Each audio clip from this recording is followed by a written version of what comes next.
या फिर क्या लिखा है, रॉन्ग, लेकिन to personal safety and freedom. ठीक। अब यहाँ पे कह रहे कि टॉट के टाइप्स बता रहे, ये सारे के सारे टॉट है, बैटरी, असॉल्ट, बॉडली हार्म, ऐसे आप एक एक एक एक टॉपिक पढ़ते जाओगे। ठीक है, तो मैं इसको ये बोल सकती हूँ कि हम टाइप ऑफ टॉट्स पढ़ रहे हैं, टॉट में क्या क्या ऑफेंसेस आते हैं जो यहाँ पे कवर होते हैं। ठीक है, चलिए स्टार्ट करेंगे। तो पर्सनल टॉट में सबसे पहला जो टर्म आता है दैट वाज बैटरी। बैटरी को डिटेल में पढ़ेंगे, फिर ऐसे असॉल्ट को पढ़ेंगे, डिफेमेशन को पढ़ेंगे, तो लाइन वाइज सारे टॉपिक्स हम पढ़ते जाएंगे। ठीक है, चलिए सबसे पहला बैटरी। बैटरी क्या होती है, नॉर्मल बैटरी क्या समझते हो, पावर, है ना, सेल होते हैं वो सारी चीजें। ठीक है, चश्मा पहनने वालों को भी बोलते हैं ना बैटरी, है ना।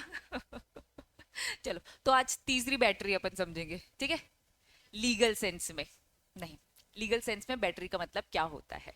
ठीक है, ये सारी देखो, एक टर्म के बहुत ज्यादा मीनिंग तो होते हैं ना, कभी भी अगर गूगल में सर्च करोगे तो मैंने तरीका आपको बताया कैसे देखने का, लिखो बैटरी का मीनिंग इन लीगल सेंस, तो वो सही मीनिंग बताएगा, अदरवाइज वो बैटरी का मतलब क्या बताएगा, सेल, पावर, यही सारी चीजें बताएगा।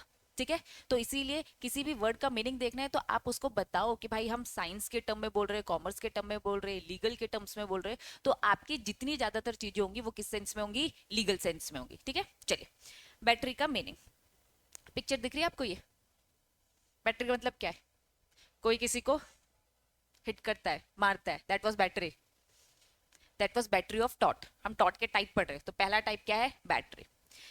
When one person apply force, जब एक इंसान फोर्स अप्लाई करता है on another person without his concern, पहला क्या बोला है, विदाउट हिज कंसर्न, किसी को आपने अगर मारा लेकिन उसकी कंसर्न के बिना मारा तो उसे हम क्या बोलेंगे, बैटरी।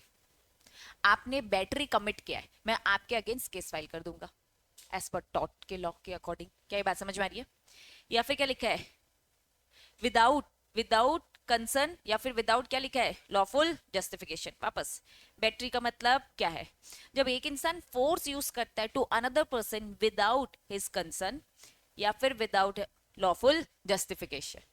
अब किसी को मारना बिना उसकी कंसर्न के बैटरी है। पुलिस ने मार दिया आपको, हमारी तो कंसर्न नहीं थी, पुलिस ने हमें मार दिया भाई, लेकिन उनके पास लॉफुल जस्टिफिकेशन है ना, उनके पास लॉफुल जस्टिफिकेशन है कि भाई क्यों वो आपको मार रही है, यहाँ पे खड़े नहीं रहना है, यहाँ पे दिक्कतें हो रही है, आपको यहाँ से भगा रहे हैं लेकिन आप नहीं भाग रहे हो, तो वो अगर कुछ फोर्स यूज करते हैं, लाठी चार्ज कर देते हैं, तो हम नहीं बोल सकते उन्होंने बैटरी कमिट किया है, उन्होंने टॉट किया है, उन्होंने ऑफेंस किया, हम ये बोल सकते नहीं है, क्योंकि उनके पास लॉफुल जस्टिफिकेशन है।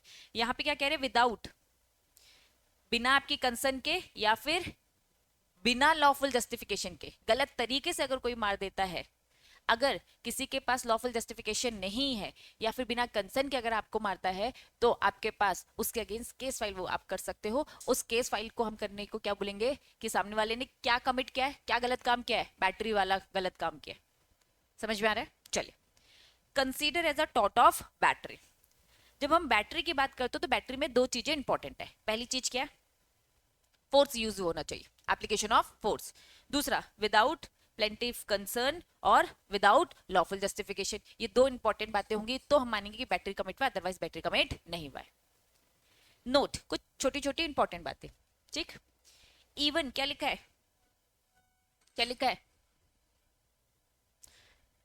ट्रिवियल मतलब बहुत छोटा सा, इवन ट्रिवियल मतलब लिटिल फोर्स, मतलब छोटा सा फोर्स, थोड़ा सा धक्का भी लग जाना। फॉर एग्जाम्पल बस में ही खड़े हैं, किसी ने किसी को जानबूझ के धक्का मार दिया, लाइन में खड़े किसी ने किसी को छोटा सा हल्का सा धक्का मार दिया जानबूझ के, बस परेशान करने के लिए, तो भी वो क्या मान लिया जाएगा कि उसने क्या किया है, बैटरी कमिट किया है। तो as per law of taught आप उसके पे क्या कर सकते हो, केस फाइल कर सकते हो। विदाउट कॉजिंग एनी हार्म, थोड़े से धक्के में कोई हार्म नहीं पहुंचा है, लेकिन क्या उसकी कंसर्न थी क्या।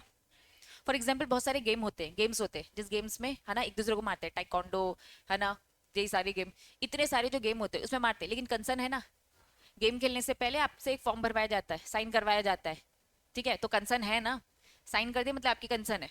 इन्होंने कहा विदाउट कंसर्न गेम नहीं खेल रहे, बस ऐसे ही किसी ने किसी को परेशान कर दिया, भले ही उसको कोई नुकसान नहीं हुआ है, लेकिन आप ऐसा नहीं कर सकते, अगर ऐसा किया तो अब आपके अगेंस्ट केस फाइल हो सकता है। Next, will amount to battery if it is without consent या फिर लॉफुल जस्टिफिकेशन। याद रखना सामने वाली कंसर्न नहीं थी, या फिर सामने वाले के पास लॉफुल जस्टिफिकेशन नहीं था, तो हम मानेंगे कि बैटरी कमिट हुआ है। नेक्स्ट, सेकेंड पॉइंट क्या बोलता है नोट में? इवन क्या लिखा है? किसी पर्सन को आप टच कर देते हो गुस्से से हाथ पकड़ लिया आपने, तो भी आप उसके अगेंस्ट केस फाइल कर सकते हो, मतलब उसने ऑफेंस किया है। वापस, मैंने आपको स्टार्टिंग में जब ये चैप्टर स्टार्ट हुआ तो मैंने आपको ये बताया था, बहुत सारे लॉज बहुत सारी चीजों के लिए बने हुए हैं, लेकिन कुछ ऐसे छोटी मोटे मैटर्स है जो कहीं किसी लॉ में कवर नहीं हुए, उनके लिए हमने ये टॉट बनाया, टॉट का लॉ बनाया। ठीक है, अब गुस्से में तुमने देखा ही है, झगड़ा ही हो गया दो लोगों के बीच में, तो गुस्से से ऐसा हाथ पकड़ लिया, तो उसने ये क्या किया है? बैटरी कमिट किया है।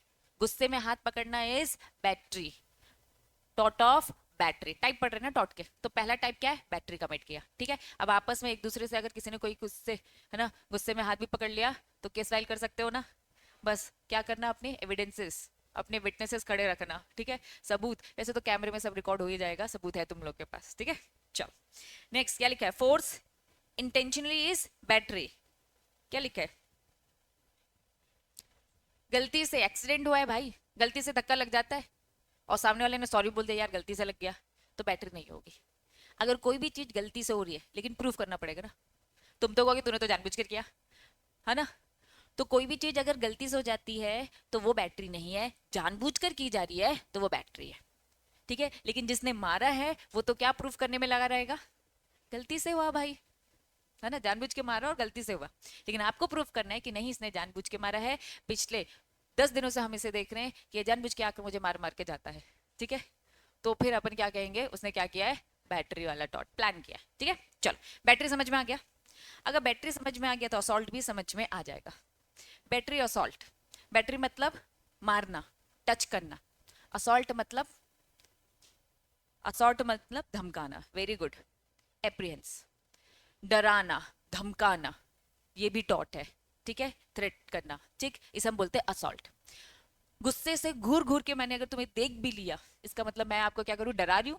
मम्मा जो करती रहती है तुम लोग को बचपन से, तो मम्मी आपको क्या कर रही है? असॉल्ट कर रही है, जाके केस कर दोगे, फिर मम्मी बैटरी कर देगी मार देगी ना, है ना। तो पहले अगर तुमने बोला कि मम्मी आप हमारे साथ असॉल्ट करते हो, तो फिर मम्मी कहेगी रुको अभी बैटरी भी करती हूँ, है ना, दो थप्पड़ मारेगी या फिर हाथ में जो आएगा उठाकर फेंक देगी फिर केस कर दोगे। फिर लॉ बोलता है, बहुत सारे लॉ है ना, लॉ बोलता है कि भैया देखो ये जो है ना पेरेंट्स बच्चों को मारते, इंडिया में तो लीगल है, मालूम है ना, इंडिया के बाहर लीगल नहीं है। इंडिया के बाहर पेरेंट्स मार नहीं सकते बच्चों को, केस कर देते, पड़ोसी केस कर सकता है भाई एक्चुअली में। और इंडिया में आते बॉर्डर जैसे क्रॉस करो तो पेरेंट्स फिर जो थप्पड़ मारते अपने बच्चों को कि इंडिया में आ गए अब तो हम मार सकते। ठीक है, चलो। When defendant by his act create, जब भी डिफेंडेंट, डिफेंडेंट कौन होता है जरा बताओ? जिसपे केस फाइल होता है ना। मैंने घूर घूर के तुम्हें देखा तो तुमने मुझ पे केस फाइल किया, तुम लोग प्लेंटिफ, मैं डिफेंडेंट, तो डिफेंडेंट क्रिएट, है ना, डर पैदा कर रहा है आपके दिमाग में। ठीक, apprehension, fear या फिर anxiety, worry in the mind of the plaintiff that is going to commit battery against him। वो क्या बोल रहा है? मैं मार दूंगा तुम्हें, ऐसे डायलॉग मारते ना भाई, मान जा मेरी बात, नहीं तो मैं मार दूंगा। मारा नहीं है, जब तक मारे नहीं है तब तक क्या है? असॉल्ट। मार दूंगा, बैटरी कमिट कर दूंगा, धमकी दे रहा है ना। जैसे उसने हाथ लगाया, जो दो लड़के आपस में जो झगड़ा करते हैं ना, मारते नहीं है, डरते कि मुझे मालूम है एक ने अगर हाथ छोड़ा तो फिर तो कोई रुकने भी नहीं वाला। पहले तो डराया धमकाया जाता है मुंह से, मार दूंगा मार दूंगा मार दूंगा, भले पसीने दोनों को आ रहे हैं, है ना कि मार दिया तो गए काम से। चलो, तो इसे हम बोलते हैं taught of assault. Difference between की अगर मैं बात करूं बैटरी और असॉल्ट में, तो डिफरेंस क्या है? बैटरी क्या है? Actual contact. बैटरी में आप एक्चुअल में टच करते हो, मारते हो, बस घूर के डरा रहे हो आप, तो आपने क्या किया? असॉल्ट। पकड़ लिया और फिर भी डरा रहे हो, तो अब क्या हो गया? ये बैटरी हो गई है। ठीक है, तो actual contact whereby the assault क्या है? एक तरीके से अप्रिहेंशन है, बस आप डरा रहे हो। Usually when there is a battery, generally क्या होता है, जहां बैटरी होता है वहां असॉल्ट तो होगा ही, क्योंकि आप बड़ा मार के तो डरा ही रहे हो ना।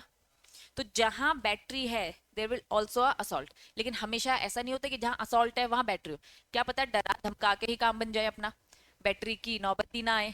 ठीक है, चलिए। तो but not for the instance when a person is hit from behind, पीछे से अगर किसी ने मारा, पीछे से अगर किसी ने मारा तो डराने का मौका ही नहीं मिला, सीधा आपने बैटरी कमिट कर दिया। पहला पॉइंट क्या बोलता है? पहला पॉइंट क्या बोलता है? बैटरी में टच किया जाता है, ठीक है, असॉल्ट में टच नहीं किया जाता है। सेकंड क्या बोल रहा है? जहां बैटरी होती है ज्यादातर केसेस में वहां असॉल्ट भी होता है, लेकिन अगर किसी ने पीछे से मारा तो असॉल्ट करने का तो मौका नहीं मिला है, क्योंकि आपने डरा ही नहीं, सीधा मार दिया, मार के और निकल लिए, ताकि पता ही ना चले किसने मारा है ना। चलो, असॉल्ट हमेशा क्या होता है जनरली, पहले ही होगा, पहले डराया धमकाया जाएगा, जनरल रूल। एक्सेप्शन केसेस में पीछे ही वाला केस कि नहीं मारा भाई, सीधा, सॉरी, बोला नहीं, सीधा ही मार दिया। एग्जाम्पल वही, threatening to hit a person assault, actually hitting a person is battery. डरा बस रहे हो, मार दूंगा असॉल्ट, लेकिन एक्चुअल में मार ही दिया, दैट वाज बैटरी। डिफरेंस समझ में आया? अब आपकी बुक में बस बोरिंग प्रेजेंटेशन में है, ठीक है। Any direct of the application force another individual without his consent या फिर विदाउट लॉफुल जस्टिफिकेशन, इसे हम बोलते हैं बैटरी। बैटरी में दो इंपॉर्टेंट चीजें होती है, पहला क्या होता है, फोर्स का यूज करना, और दूसरा क्या है, लॉफुल जस्टिफिकेशन, ठीक है। Even a touch a person is in anger, ये भी मान लिया जाता है क्या है, बैटरी, क्योंकि टच कर दिया आपने। ट्रैवल का मतलब क्या बताया था मैंने, बहुत छोटा सा, लिटिल, ठीक है। आपने even force use is very trivial, बहुत ही छोटा सा, ठीक है, does not cause any harm, इसने आपको कोई नुकसान भी नहीं हुआ है, तब भी इसे कोई फर्क पड़ता नहीं है, हम इसे क्या मानेंगे, बैटरी तो कमिट हुआ है, ठीक। असॉल्ट का मीनिंग बताया यहाँ पर, सेम वही, when defendant by his act create, ठीक है, सामने वाले को डरा रहा है, धमका रहा है, ठीक, सब्सटैंशियली द सेम होता है, लेकिन बैटरी एक्चुअल में होता क्या है, कॉन्टैक्ट में आता है और ये कॉन्टैक्ट में नहीं। When person is hit from behind, तो फिर हम यहाँ पे बोलते हैं कि यहाँ पे असॉल्ट के बिना ही डायरेक्ट बैटरी कमिट हो गई, अदरवाइज जनरली असॉल्ट और बैटरी तो होते ही नहीं, कोई लिमिट नहीं है, छोटा मोटा। हाँ, बहुत ज्यादा ही आपने इतना मारा कि है ना, बिल्कुल हाथ पैर टूट गए, तो इसको हम बोलते हैं बहुत ज्यादा ही हार्म पहुंचा दिया आपने, बॉडली हार्म। लेवल अगर हाई सीरियस है, खुद आपको देखे, थोड़ा मोड़ा तो जो धक्का होता है ना, थोड़ा बहुत तो हाथ मारा ना, दैट वाज थप्पड़ मारना इज बैटरी, हाथ पैर तोड़ दिया ना आपने, बॉडली हार्म, ठीक है। तो आज बॉडली हार्म ही पहले पढ़ लेते, ठीक। क्या लिखा है, विलफुल एक्ट, पहला क्या पढ़ा हमने, बैटरी, दूसरा टाइप क्या पढ़ा हमने, असॉल्ट, तीसरा क्या है, बॉडली हार्म। विलफुल एक्ट, ठीक है, या फिर स्टेटमेंट ऑफ डिफेंडेंट कॉजिंग, क्या किया आपने, फिजिकल हार्म दिया है, किसको, प्लेंटिव को। ये बार बार प्लेंटिव डिफेंडेंट बोलो तो ये बात समझ में आ रहा है कि भाई आपने प्लेंटिव को इतना मारा कि प्लेंटिव ने केस कर दिया, ठीक है। तो डिफेंडेंट ने प्लेंटिव को फिजिकल हार्म पहुंचाया, ठीक है, and in fact causing physical harm to him, जिस कारण से उसका बहुत बॉडी को ही हार्म पहुंचा है कुल मिला के। तो बॉडली हार्म तो कुछ बताया नहीं है, बहुत ज्यादा ही मारपीट कर दी है, ठीक है। तीनों कंसेप्ट समझ में आ गया। चलिए, very very very important concept, आ जाइए, क्या लिखा है, फॉल्स इम्प्रिजमेंट, वर्ड का मतलब क्या होता है, कैद करना, ठीक है, जेल में डाल देना, यही होता है ना, एग्जैक्ट वर्ड है कैद करना ही, ठीक। समझाऊं फॉल्स इम्प्रिजमेंट, आ जाइए। ये पिक्चर दिख रहा है आपको बच्चा, ये फेंसिंग है, होप सो दिख रही होगी ये फेंसिंग, ठीक है। हाँ, ये फेंसिंग है, इसके अंदर एक बच्चा है, बच्चे को बोलते भाई चलो तुम्ही लोग को बोलते इस कमरे के बाहर मत जाना, कैद कर दिया मैंने तुम्हें, ठीक है, ताला लगा दिया मैंने यहाँ पे कि कोई बाहर नहीं जाएगा, ठीक है। तो इम्प्रिज कर दिया मैंने क्या कर दिया, आपको कैद कर दिया। जो इम्प्रिजमेंट मैंने किया है वो क्या किया है, फॉल्स किया है, वो मैंने कैसे किया है, false imprisonment. An act of confine, confine करना भी मतलब कैद करना ही होता है, to a person without a within a bounded area without consent. अगर कोई आपको आपकी बिना कंसर्न के कहीं पर भी कैद कर देता है तो उसने भी टॉट कमिट किया है। अगर आप इस रूम में हो, मैं बाहर से कुंडी मार के चली जाती हूं, तो यस, मैंने टॉट कमिट किया है, लेकिन कौन सा वाला टॉट कमिट किया मैंने, फॉल्स इम्प्रिजमेंट, ठीक है। मूवीज हमने बहुत सारी देखी है, ठीक। एक ऑफेंडर है जिसने किसी का मर्डर किया है और वो भाग गया है, और जगह जगह पोस्टर लग गए वांटेड के कि जो इसे ढूंढेगा, इसके बारे में जो खबर भी हमें देगा, उसको मिलेगा 1 करोड़ का इनाम, ठीक है, 1 करोड़ का इनाम मिलेगा। अब वो जो ऑफेंडर है वो किसी होटल में पहुंच जाता है, और होटल के मैनेजर को लगता है अरे वाह 1 करोड़ का इनाम है इसमें, तो उसे होटल के कमरे में उसे बाहर से कुंडी लगा के उसे बंद कर देता है।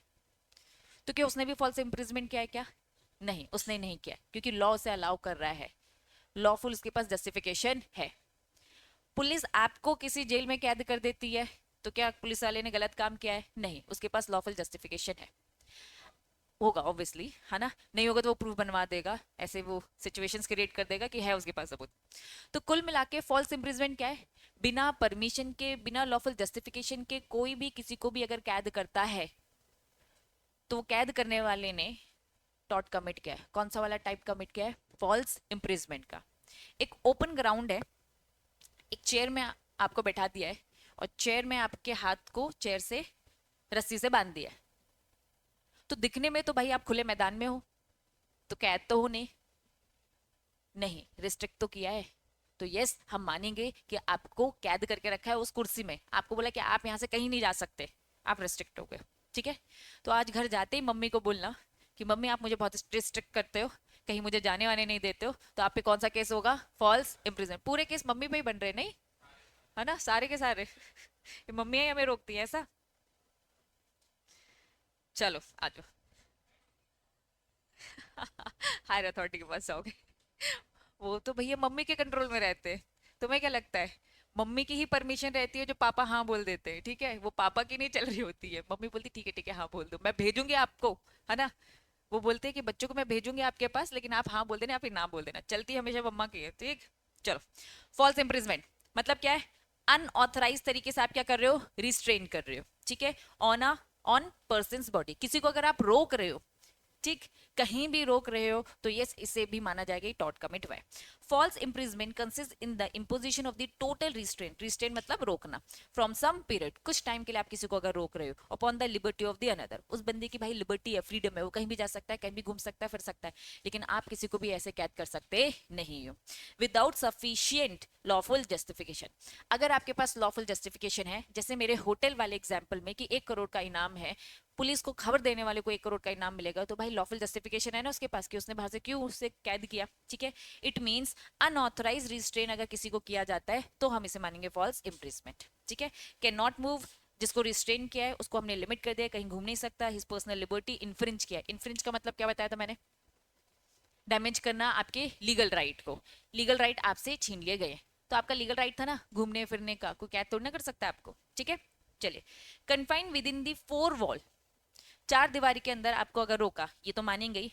Prevent from a living place, आपको बस ये बोले ये जगह छोड़ के कहीं नहीं जा सकते आप, यहाँ हमने आपको रोक दिया, ठीक है, भले मैंने कुंडी नहीं लगाई, मैंने बोल दिया कोई यहाँ से नहीं जाएगा, बिना होमवर्क दिखाए कोई नहीं जाएगा, रोक दिया मैंने तुम लोग को, ठीक है। चलो, if a man restrain by threat of force, साफ साफ बोल दे भाई तू घर से बाहर नहीं निकलेगा, तो इसका मतलब भी क्या है कि मैंने उसे क्या किया? फॉल्स इम्प्रिज किया।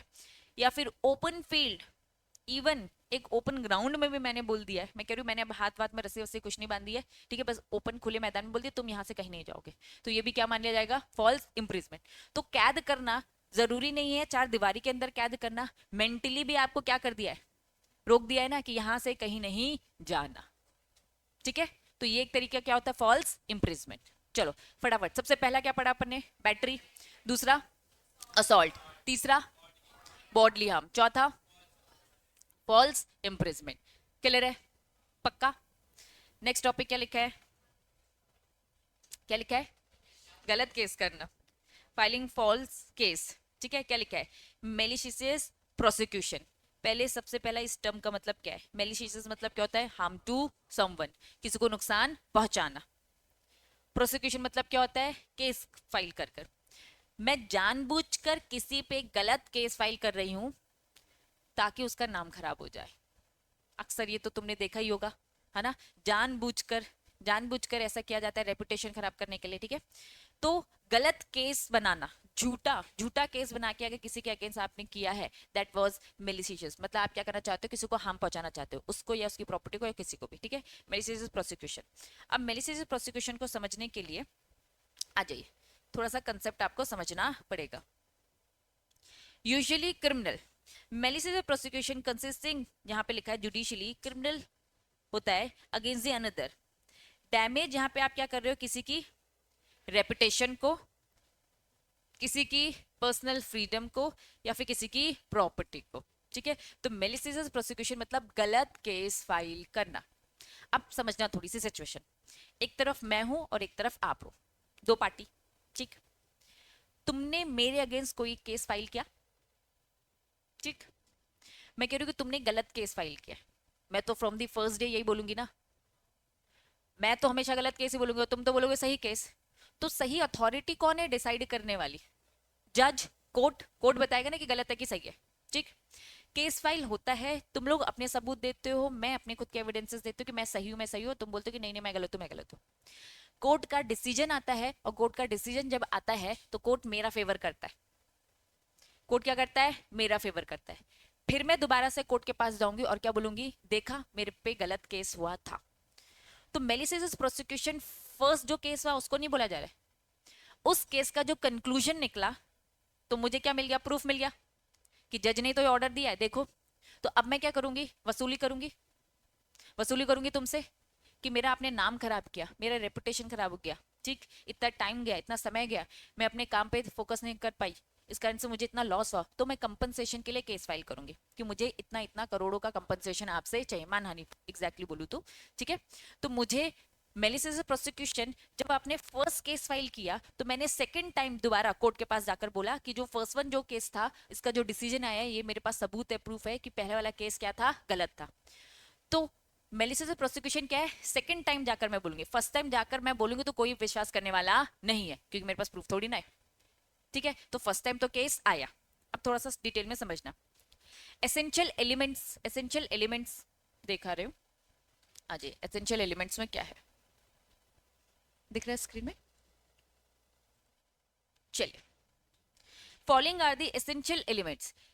मेलिसियस प्रोसिक्यूशन में ये इंपॉर्टेंट चीजें हैं। सबसे पहला क्या? प्रोसिक्यूशन हुआ। प्रोसिक्यूशन का मतलब क्या? केस फाइल होना चाहिए। Prosecution of the plaintiff by the defendant. दूसरा, देयर मस्ट बी बच्चे जो वांट लिखा है ना उसको काट करके विदाउट लिखो। वांट की जगह पे क्या लिखेंगे? विदाउट लिखेंगे। They must be without reasonable. जो आपने केस फाइल किया था वो एक बार भी क्या था? रीजनेबल नहीं था, सही नहीं था वो।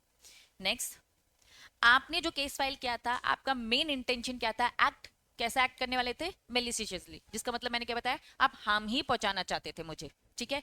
मेरा नाम खराब करना चाहते थे, मेरी रेपुटेशन खराब करना चाहते थे, मेरी प्रॉपर्टी को, जिस जो भी केस आपने बनाया, झूठा केस बना दिया, ये जमीन मेरी है, जबकि वो जमीन मेरी थी, मेरे पास सारे प्रूफ थे। लेकिन इस केस में वक्त तो खराब किया, आप बस यही चाहते थे। आपको मालूम था कि प्रॉपर्टी आपको तो मिलने वाली नहीं है, लेकिन मैं इसका टाइम बर्बाद करूंगा, शायद मैं कोई बिजनेस डील करने वाला था, उससे आप मुझे डिस्ट्रैक्ट करने वाले थे, कुछ भी हो सकती है ना सिचुएशन। ठीक है। सफर डैमेज,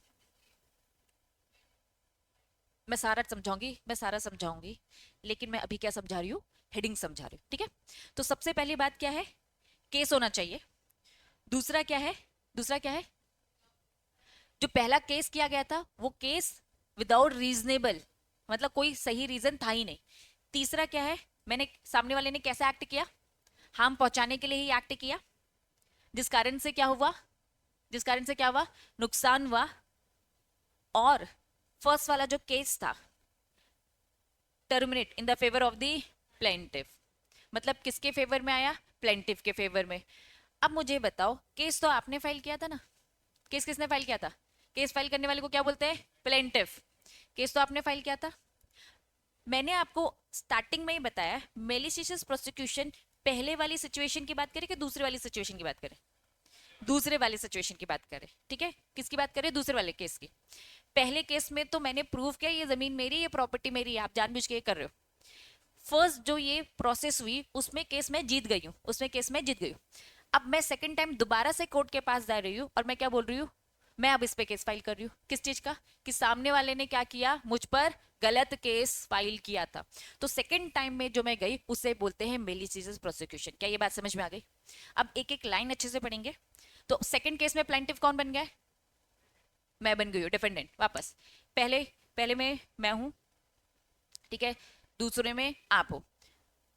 तो पहले आप लोगों ने केस किया तो आप क्या बने थे? प्लेंटिफ थे। दूसरे वाले केस में आप क्या बन गए? डिफेंडेंट। मैं पहले वाले केस में क्या थी? डिफेंडेंट। और दूसरे वाले केस में मैं क्या बन गई? प्लेंटिफ। यहाँ जितने भी पॉइंट्स दे रखे हैं दूसरे केस के सेंस में दे रखे। यहाँ पे जितने भी पॉइंट्स दे रखे हैं दूसरे केस के सेंस में, मतलब मुझे क्या बना दिया है? प्लेंटिफ। अब एक एक लाइन डिटेल में पढ़ेंगे तो आपको सारी चीजें अच्छे समझ में आ जाएंगी। चलिए पढ़ते। Prosecution of the plaintiff by the defendant. पहली लाइन क्या बोल रहा है? पहली लाइन क्या बोल रहा है? कि डिफेंडेंट ने प्लेंटिफ पे केस फाइल किया था। क्या ये लाइन समझ में आ रही है? पहले बताओ, क्या लाइन समझ में आ रही है? वापस वापस वापस। मैंने क्या बोला? कि तुम लोग ने जो केस फाइल किया था तो मतलब पहली बात, मेलिसिस प्रोसिक्यूशन में मैं तब आऊंगी जब पुराना एक केस हुआ होना चाहिए। पहला पॉइंट समझ में आ गया सबको। दूसरा, वो जो केस हुआ था वो अननेसेसरी आपने केस फाइल किया था, आपके पास कोई सही रीजन तो था नहीं। They must have been without reasonable and probable cause for that prosecution. पुराना वाला जो आपने केस किया था वो कोई सही रीजन के कारण नहीं था। सेकंड पॉइंट समझ में आ गया। तीसरा, defendant must have acted. Defendant मतलब यहाँ पे किसकी बात हो रही है? सेकंड वाले केस की बात हो रही है ना। अब तो मैं प्लेंटिफ हूँ, डिफेंडेंट ने पुराना जो केस फाइल किया था उसमें वो एक्ट कैसा कर रहा था? मेलिसियसली, ठीक है, विद द इम्प्रॉपर मोटिव। कोई मोटिव सही नहीं था उसका, गलत इंटेंशन था, not to further end of the justice. ठीक है, क्या ये थर्ड पॉइंट समझ में आया? Fourth point, plaintiff must have suffered. मैं प्लेंटिफ हूँ सेकंड केस में, प्लेंटिफ को क्या हुआ है? डैमेज उसने सफर किया रिजल्ट ऑफ द प्रोसिक्यूशन। वो पुराने केस के कारण मुझे अच्छा खासा क्या हुआ? नुकसान हुआ, समय की बर्बादी हुई, मेरे पैसे की बर्बादी हुई, बिजनेस में अच्छा खासा लॉस हुआ। Prosecution must have terminate. जो वो पुराना प्रोसिक्यूशन था वो किसके फेवर में आया? प्लेंटिफ के फेवर में। तो कुल मिलाकर उन्होंने दो सिचुएशन बताई है। पहला केस बताया है, पूरा उसका डिसीजन आया, फिर दूसरा केस बताया, दूसरे केस की ही पूरी कहानी बताते हुए उन्होंने पास्ट डेट से सारी चीजें बताई है। अब मुझे बताओ कंसेप्ट समझ में आए? तो पहली बात, केस होना चाहिए। हेडिंग अगर मैं कहूँ, पहली बात क्या होना चाहिए? केस होना चाहिए। उस केस को उन्होंने लीगल टर्म में क्या बोल रखा है? प्रोसिक्यूशन होना चाहिए। वो प्रोसिक्यूशन विदाउट रीजन होना चाहिए। वो जो केस हुआ था उसमें इंटेंशन क्या था? मेलिशियस। उस केस से क्या हुआ था? मेरा अच्छा खासा नुकसान। और वो जो केस है वो किसके फेवर में आया था? मेरे फेवर में। तब जाके मैं एलिजिबल हूँ मेलिशियस प्रोसिक्यूशन में आने के। ये मैं बोलूंगी आपने टॉट कमिट किया है मेरे साथ। वो जमीन तो मेरी हो गई है, पहले वाला जब डिसीजन है तो जमीन तो मेरी हुई, डिसीजन तो ये है, लेकिन मेरा समय की बर्बादी इन सब के लिए मैंने अलग से दोबारा से केस फाइल किया, काउंटर केस मैंने फाइल किया और मैंने कहा कि मुझे अब कंपनसेशन दीजिए। तो मेलिशियस प्रोसिक्यूशन मतलब वो सेकंड वाली सिचुएशन। समझ में आ गया? पक्का? चलिए, अब यहाँ पे उन्होंने वही सारी चीजें रिपीट करी। नेक्स्ट सेटिंग बताओ क्या लिखा है? शॉक में चले जाते हो कभी कभार? कुछ झटके से ऐसी बात बताई, कोई जानबूझकर झटके से आपको ऐसी बात बता रहा है, ठीक है, आपको वो चाहता है कि मैं ऐसी खबर दूं जिस कारण से ये कोमा में चले जाए। किसी माँ को कोई फोन करके बोलता है कि तुम्हारी बेटी की डेथ हो गई है, तो वो शॉक में चली जाएगी। एक्चुअल में ये एक केस है, केस उन्होंने वैसे एक्सप्लेन नहीं कर रखा है, ठीक है, किया है क्या? नहीं नहीं किया, ठीक है। एग्जीक्यूटिव में टॉट फिर से पढ़ोगे, उसमें बहुत सारे केसेस के साथ पढ़ोगे, केस मैं पहले से आपको एक्सप्लेन कर देती हूँ, ठीक है। एक मदर रहती है, फोन कर कर बोल दिया जाता है कि बेटे की डेथ हो गई आपकी, तुरंत उनको शॉक लगता है, कोमा में चली जाती है। अब लीगल लॉयर आता है उनका, कौन सा केस करता है? नर्व शॉक का केस फाइल होता है उसमें, कि भाई आपने जानबूझ के ऐसी खबर दी। आप अक्सर देखना ऐसी सेंसिटिव इन्फॉर्मेशन क्या इस तरीके से बताई जाती है सामने आकर। सेंसिटिव इन्फॉर्मेशन को सबसे पहले, अगर आपको कोई बहुत बड़ी बीमारी भी हो ना, तो डॉक्टर क्या बोलता है? आपके साथ कोई आया है क्या? आपको कोई गार्जियन है क्या? तो आप बोलते हाँ आया, तो बोलते हैं हाँ उसे अंदर बुला लीजिए। फिर वो बताता है क्यों? क्योंकि डॉक्टर को मालूम है कि मैं अब इसको एक ऐसी बात बताने वाली जिससे उसे दिक्कत हो सकती है। तो डॉक्टर भी ये सारी चीजें समझता है, हम लोग भी ये सारी चीजें समझते हैं कि किसी को ये बातें नहीं बतानी। लेकिन कोई इंसान प्लानिंग प्लॉटिंग करके अगर किसी को ये बात बता रहा है तो यस उसने क्या किया है? टॉट कमिट किया है। वो जानबूझकर ये बता रहा है ऐसी सिचुएशन, शायद वो तो झूठ भी बोल रहा हो, ऐसी सिचुएशन ना हुई हो, झूठ बोल रहा हो ताकि सामने वालों को हार्म पहुंचे। तो nerve shock relief when a person में गेट फिजिकल इंजरी। अब हमने क्या किया? ऐसी खबर सुनाई जिस कारण से फिजिकल इंजरी हो गई है, ठीक है, सुध खो गए हैं, गिर गए हैं, चक्कर आ गया है, ठीक है। इन्होंने कहा जरूर नहीं है आप किसी को स्टिक से मारे, जरूरी नहीं है आप किसी को भैया गोली से मारे या फिर तलवार से मारे, बट आप क्या बोल रहे हो? दिमाग से मार रहे हो भाई उसे। आप उसे कुछ ऐसी खबर सुना रहे हो जानबूझकर जिसके कारण से उसे शॉक आ जाए। Nerve shock, what he has seen या फिर हियर, आपने उसे जानबूझकर कुछ ऐसा दिखा दिया जिस कारण से वो बिल्कुल अपना मेंटल प्रेशर नहीं झेल पाया, या फिर कुछ सुना दिया, या तो कुछ दिखा देना या तो कुछ सुना देना जिस कारण से उसे शॉक लगे। तो जिसने ये किया है उस पे केस बनता है, किसका? नर्व शॉक का, ठीक है। Nerve shock itself is not enough, जरूरी नहीं बस आपने बोला कुछ खबर आपको ऐसी बताई और आप पे कोई इफेक्ट नहीं हुआ तो क्या नर्व शॉक है? क्या नर्व शॉक का मतलब क्या? बताया और आप पे इफेक्ट हुआ तो केस बनेगा। अगर खबर दी और आपको कुछ नहीं हुआ, आप चल फिर रहे हो, घूम रहे हो, ठीक है, आप जा रहे हो तो कोई केस बनता नहीं है। केस कब बनेगा? खबर देने के बाद के इफेक्ट भी होने जरूरी, कुछ ना कुछ इंजरी होना जरूरी है। अभी तक हमने पुराने जितने भी केसेस पढ़े थे, हमने क्या पढ़ा था कि भाई इंजरी हो चाहे ना हो इससे कोई फर्क नहीं पड़ता। इस केस में उन्होंने बोला भाई फिजिकल इंजरी होना चाहिए, क्योंकि दिन भर में कब किसको कैसा शॉक लग जाए, है ना, और वो एक्ट कर जाए, तो उन्होंने कहा कि नहीं, इफेक्ट भी होना चाहिए। समझ में आया? चलिए, पहला क्या पढ़ा? पहला क्या टर्म पढ़ा अपन ने? बैटरी। अच्छे से समझ में आया? ये सब क्या है? पर्सनल थॉट्स है, पर्सनल थॉट्स के टाइप है। पहला बैटरी, बैटरी में क्या होता है? फोर्स से मार रहे हो, छोटा भी फोर्स होगा तो भी वो बैटरी होगा। सेकंड क्या पढ़ा हमने? असॉल्ट। असॉल्ट मतलब डरा रहे हो, धमका रहे हो, लेकिन इसमें टच नहीं करो, टच करो तो बैटरी में शिफ्ट हो जाओगे। ठीक है। फिर आपने क्या पढ़ा? बॉडी आर्म, ज्यादा ही मार दिया आपने, ठीक है।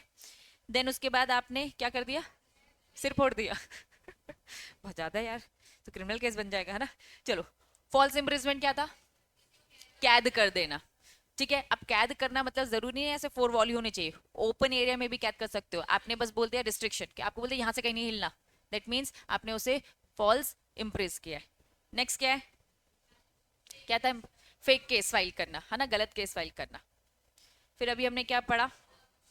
नर्व शॉक, जानबूझकर आपने किसी को कुछ ऐसी खबर बताई या फिर दिखाई जिस कारण से सामने वाले को फिजिकल हार्म हुआ, that was nerve shock. Last one क्या लिखा है? एक्चुअल में डिफेमेशन होता है मानहानि। आपने सुना होगा मानहानि का केस कर दूंगा, ठीक है। फेम मतलब क्या होता है? रेपुटेशन, गुडविल आपकी। डी फेम कर दिया मतलब आपकी जो भी फेम थी खराब कर दी, गिरा दिया, ठीक है। डिफेमेशन एक तरीके का अटैक होता है, ये अटैक किसमें होता है? रेपुटेशन में। It means something is said, आपने कुछ बोला या फिर कुछ आपने किया जिस कारण से सामने वाले की रेपुटेशन क्या हो जाती है? खराब हो जाती है। डिफेमेशन दो टाइप के होते हैं, दो टाइप है। क्या लिखा है? लिबल, और दूसरा क्या लिखा है? स्लेंडर। जब हम कल बिजनेस कम्युनिकेशन पढ़ रहे थे और उसमें चैप्टर 4 पढ़ रहे थे, लिबल आया था, ठीक है। मैंने कहा था लिख लो, उसमें टॉट में पढ़ेंगे, आज हम पढ़ेंगे, आ जाओ। लिबल और स्लैंडर दो टाइप है डिफेमेशन के, ठीक। लिबल एक तरीके से होता है परमानेंट। सबसे पहले समझते हैं लिबल। लिबल होता है परमानेंट। न्यूज़पेपर में गलत गलत छाप दिया, मैंने एक मैगजीन बनाई, गलत गलत छाप दी। एक कंसेप्ट समझना, चीजें ओरल रहती है तो ज्यादा आपको याद होती है, या फिर जब आप उसे लिख लेते हो तो याद हो जाती है ना। नोट्स बनाने का कंसेप्ट ही क्यों है? क्यों आप अपनी बुक में ऐसा गोतते रहते हो? क्योंकि भाई लिखी हुई चीजें ज्यादा लॉन्ग टर्म के लिए क्या होती है? याद होती है। अगर आप किसी की बुराई कर रहे हो, किसी की रेपुटेशन पे अटैक कर रहे हो, और वो क्या फॉर्म है? रिटर्न फॉर्म में है, कहीं लिखी हुई चीजें हैं, तो वो ज्यादा टाइम तक रहेंगी। तो लिबल एक तरीके से परमानेंट फॉर्म है। किसी की आपने बदनामी करी, किसी की आपने बुराई करी, ज्यादा समय तक अगर वो चल रही है तो वो किस टाइप का डिफेमेशन माना जाएगा? लिबल। लिबल के एग्जाम्पल्स है, क्या बोल रखा है? कुछ रिटर्न वर्ड्स है, ठीक है, या फिर क्या लिखा है? कुछ आपने गलत गलत पिक्चर्स, आपने देखा होगा आए दिन कोई कार्टून या मैगजीन में कुछ ऐसी पिक्चर्स बना देते हैं जिस कारण से आपको वो शो कर रहे हैं कि हाँ, आपने देखा ना अभी नेता नगरी के ही तुम पॉलिटिक्स ही देखते रहो, कुछ ना कुछ करते रहते हैं, ठीक है। तो ये एक तरीके से क्या डिफेम कर रहे हैं? डिफेम किस टाइप में करे? लिबल में करे कि स्लेंडर में करे? लिबल में करे। लिबल बोलता है रिटर्न, तो स्लेंडर क्या बोलता है? Oral form, spoken form. मैंने किसी की बस मुंह से बुराई करी, दैट मीन्स मैंने डिफेमेशन कौन सा वाला क्या है? स्लेंडर वाला। मैंने किसी की बुराई लिख कर दी, मैंने सोशल मीडिया में ऐसा लिख दिया कि भाई इस इंसान ने ये खराब बात है, ये गलत चीजें हैं, तो ये मैंने किस फॉर्म में कर दिया? लिबल फॉर्म में कर दिया, ठीक है। ये क्या लिखा है? कैरिकेचर्स मतलब कार्टून, कार्टून बनाकर आप तो देखते रहते हो, पिक्चर्स वगैरह कुछ भी बनाते रहते हैं, ठीक है। पूरी की पूरी मूवी बना दी किसी की इमेज खराब करने के लिए, न्यूज में भी आ जाना, है ना। मैंने पूरी मूवी बना दी किसी की इमेज खराब करने के लिए, तो भाई ये क्या हो जाएगा? क्या फॉर्म हो जाएगा? ये परमानेंट फॉर्म है। तो लिबल स्लेंडर दो टाइप। लिबल मतलब क्या होता है? परमानेंट। तो स्लेंडर मतलब क्या होगा? टेम्परेरी। लिबल के एग्जाम्पल में क्या क्या आते हैं? रिटर्न हो गया, पिक्चर्स हो गया, कार्टून्स बना दिए, फिल्म बना दी, या फिर क्या बना दिया? फिगी मतलब आपने देखा होगा पुतला बनाकर जलाते हैं, सब नेता नगरी में ही देखा है आपने, तो पुतला बना दिया, तो ये थोड़ा ज्यादा परमानेंट काम किया ना आपने, जो ज्यादा समय तक याद रहेगा कि चलो पुतला बना के। नॉर्मली बस मुंह से 4 लोग के सामने बोला तो भाई 4 दिन बाद भूल जाएंगे, लेकिन पुतला बना के जला दिया तो बड़ी बात हो गई, ठीक है, न्यूज में आ गया भाई। अच्छा, स्लेंडर क्या बोलता है, भाई मैं तो टेम्परेरी फॉर्म हूँ, ठीक है, यहाँ पे बस हमने क्या किया, कुछ बोला, या फिर क्या बोला, जेस्चर मतलब क्या होता है, कुछ इशारे में बस बताया, इशारे में बताया, ज्यादा टाइम तक याद तो रहना नहीं है। Punishment for the label more severe, obviously बच्चा, जो ज्यादा समय के लिए आपने किसी की रेपुटेशन खराब करी है तो वो क्या हो जाएगा, ज्यादा पनिशेबल होगा, ठीक है। डिफेमेशन इज अ टॉट एज वेल एज क्राइम। अब एक बात अच्छे से समझ लो, टॉट क्या है, सिविल की क्रिमिनल है, civil, kind of civil wrong है। डिफेमेशन एक लौता है, डिफेमेशन को बोला है भैया ये सिविल का भी है, सिविल नेचर का भी है, और अगर हमें लगा कि बहुत ज्यादा ही सीरियस बात हो गई है तो इसे हम क्या मानेंगे, क्राइम, इसमें मेंस रिया आ जाएगा। What do mean by mains Riya, guilty mind. तुम जानबूझकर ये रेपुटेशन खराब करना चाहते हो, आप पे बड़ा केस बनेगा, आपको बड़ी पनिशमेंट मिलेगी, आपको जेल की सजा भी हो सकती है। तो डिफेमेशन बोथ है, एग्जाम में क्वेश्चन आ सकते हैं, ये सिविल नेचर का भी और क्रिमिनल नेचर का भी है। तो डिफेमेशन का मीनिंग क्या है, किसी की रेपुटेशन पे क्या करना, अटैक करना। इसके दो टाइप होते हैं, एक होता है लिबल, दूसरा होता है स्लैंडर। लिबल परमानेंट होता है और स्लैंडर क्या होता है, टेम्परेरी होता है, ठीक है। तो कुल मिला के लिबल को मैं क्या बोल सकती हूँ, टेंजिबल बोल सकती हूँ, टेंजिबल बोल सकती हूँ। स्लेंडर क्या है, इनटेंजिबल। कुछ भी आपने प्रिंट किया, कुछ भी आपने लिखा, पिक्चर्स, एग्जाम्पल जैसे मैगजीन छाप दी, इंटरनेट में ब्लॉग आर्टिकल, है ना, सोशल मीडिया में आपने कुछ भी पोस्ट कर दिया, ये सब किसके फॉर्म हो जाएंगे, लिबल के तरीके से आपने किसी को, है ना, हार्म पहुंचाया। एग्जाम्पल कुछ बोला आपने, जेस्चर या फिर स्पीच या फिर न्यूज बोर्ड में, मतलब कि बस आपने सामने बोला जो ज्यादा समय तक याद नहीं रहने वाली, तो उसका फॉर्म क्या हो जाएगा, स्लैंडर। समझ में आ रहा है? हम्म। हाँ जी। अब वो वॉइस रिकॉर्डिंग आपने कहाँ पब्लिश कर दी ये बताओ, सोशल मीडिया में, इंटरनेट वेबसाइट्स में डाल दिया ना, तो आपने क्या कर दिया, लेबल कर दिया आपने। जो ज्यादा समय तक रहेगा ना, वो लेबल, ज्यादा समय से समझो थोड़ा सा। हाँ लेकिन ये ब्रॉडकास्ट है ना, तो ये अभी कहीं रिकॉर्ड नहीं किया, मतलब ये बस किसी के न्यूज चैनल ने अपने इसमें ब्रॉडकास्ट किया, लेकिन अब ये कहीं किसी ने कॉपी मार के सोशल मीडिया में डाल दिया, इंटरनेट में आ गया, तो फिर वो कहाँ हो जाएगा, हमारा लेबल का फॉर्म। ज्यादा समय तक जो चीजें याद रखी जाएंगी, किसी की आपने रेपुटेशन खराब करी, ज्यादा समय तक उस पर इफेक्ट आया, तो वो क्या नेचर बनता है, लेबल। अदरवाइज थोड़ा बहुत ही बोला तो चल जाता है। समझ में आ रही है चीजें, पक्का? चलिए, अब बताइए नेक्स्ट सेटिंग क्या है। रेमिडीज, रेमिडी वर्ड का मतलब बताओ, सॉल्यूशन। पूरा टॉट पढ़ लिया, स्टार्टिंग से एक बार फटाफट गो थ्रू करेंगे। सबसे पहले हमने टॉट का मीनिंग समझा, ये एक टाइप ऑफ सिविल रॉन्ग है। फिर उसके बाद हमने इसके समझा टॉट में हम कब मानेंगे, टॉट है उसकी जनरल कंडीशन थी तीन। पहली क्या थी, एक मिनट रुकना, प्रत्यक्ष, खड़ा हो जा भाई, जल्दी खड़ा हो। सॉल्यूशन की यहाँ पे बात हो रही है, दो टाइप के सॉल्यूशन है, एक है जुडिशियल और दूसरा क्या है, एक्स्ट्रा जुडिशियल। एक है जुडिशियल, दूसरा क्या है, एक्स्ट्रा जुडिशियल। समझना अब थोड़ा, जुडिशियल मतलब कोर्ट में जाइए, कोर्ट आपकी हेल्प करेगी। टॉर्ट में रेमेडी क्या है, टॉर्ट में रेमेडी क्या है, अभी मैंने आपको बहुत सारी चीजें बताई कि भाई जाओ कोर्ट में जाओ, कोर्ट में जाओ, कोर्ट में जाओ। जुडिशियल रेमेडी मतलब जब आप कोर्ट के पास जाते हो और जज आपको कोई सॉल्यूशन देता है, that was judicial remedy. Extra judicial remedy मतलब आप कोर्ट के पास नहीं जा रहे हो, आप कोर्ट के पास नहीं जा रहे हो, आउट ऑफ द कोर्ट आपके मैटर सॉल्व हो रहे हैं, that was extra judicial. Extra से ये मत समझना कि और एक्स्ट्रा फैसिलिटी मिल रही है, ये कह रहे भैया जज के पास आप गए ही नहीं हो। Judicial remedy, remedy which are available by the approaching judiciary, remedy which are available by self help, आपने खुद की हेल्प करी है। फॉर एग्जाम्पल याद करो, हमने टॉट में एग्जाम्पल पढ़ा था जिसमें एक स्ट्रेंजर घर में घुस आया था, उसको हम कह रहे थे खुद का थोड़ा फोर्स यूज करो और जाओ, खुद की हेल्प करो, सेल्फ हेल्प। क्या कोर्ट में जाकर किया क्या आपने, कोर्ट में जाओगे, है ना, कोर्ट तो खुला होगा, रात में खुला रहता है क्या, सुबह वेट करोगे, तब तक वो वहीं सोफे में बैठ के टीवी देख रहे हैं, तो भाई सेल्फ हेल्प करोगे ना, कोर्ट में तो जा नहीं सकते। तो रेमेडी दो टाइप की है, जहां वेट कर सकते हो वहां जुडिशियल रेमेडी लो, कोर्ट अगर बीच में आएगा, intervention of the court is must, अगर कोर्ट बीच में आता है और वो डिसीजन देता है तो जुडिशियल तरीके से आपको रेमेडी मिली है।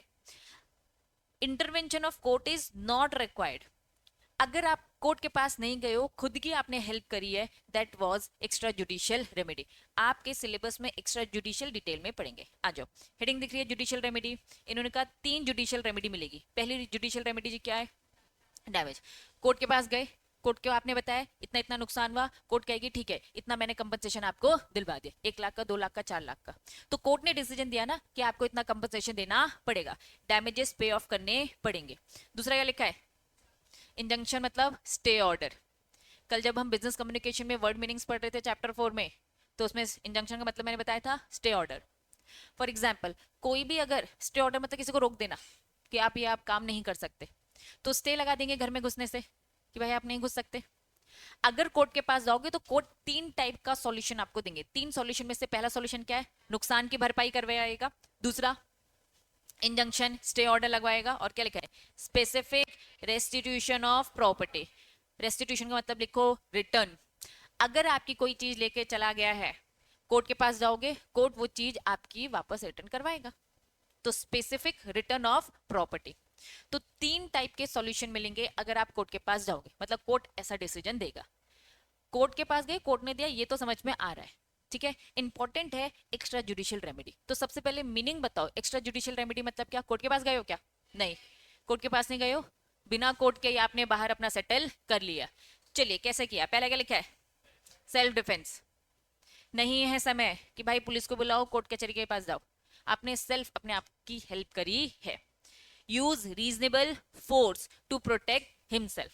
सबसे पहले रीजनेबल फोर्स जितना रिक्वायर्ड है, अनरीजनेबल नहीं।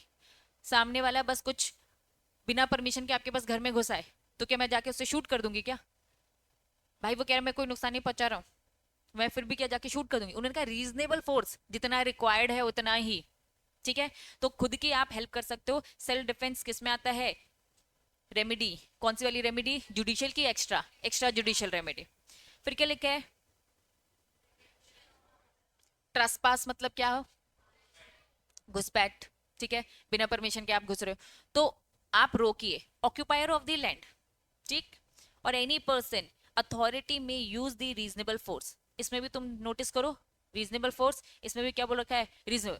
बिना परमिशन के आपकी प्रॉपर्टी में कोई ट्रांसपास करता है, कोई घुस जाता है, तो आप उसे क्या करोगे, घुसने से रोकोगे। लेकिन यूज करो रीजनेबल फोर्स, मतलब वो कह रहे छोटा मोटा आप अपने हाथ का यूज कर सकते हो, है ना, घर से डंडे निकाल सकते हो, थोड़ा बहुत पिटाई करके भेज सकते हो, लेकिन भाई आप कानून को हाथ में मत लीजिए। बस वही क्या, रीजनेबल फोर्स, रीजनेबल फोर्स वो इसलिए बार बार ये लिख रहे हैं, ठीक। नेक्स्ट क्या लिखा है, री एंट्री ऑन लैंड। भैया मेरी जमीन है, ठीक है, मेरी जमीन में किसी ने कब्जा कर लिया, तो सीधा जाके कोर्ट में मत जाओ, पहले क्या बोलो, उसी के पास जाकर बोलो मेरी जमीन है खाली कर दे, मेरी जमीन है वापस खाली कर दे। नहीं करते तो फिर कोर्ट के पास जा सकते हो, ठीक है। Person wrongfully dispose of the land, retake possession, आप उससे वापस से जमीन, पहले उससे जाकर बात करिए, शायद वो दे दे ऐसे ही, उससे शायद कोई गलती हो गई हो कि उसे लगा ये मेरी जमीन है, डॉक्यूमेंट में देखा, जैसे अक्सर आप रिजर्वेशन अगर आपने कर रखा है सीट नंबर, तो कंफ्यूजन हो जाती है ना, कहीं आपने थिएटर में कोई सीट बुक कर रखी है तो टिकट में देखने में कंफ्यूजन हो सकती है, तो पहले जाके क्या तुरंत जाके शिकायत कर दोगे क्या, पहले उसी से बात करो।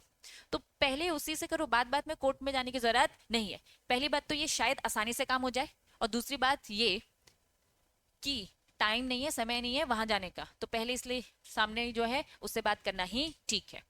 नेक्स्ट क्या लिखा है, रिकैप्शन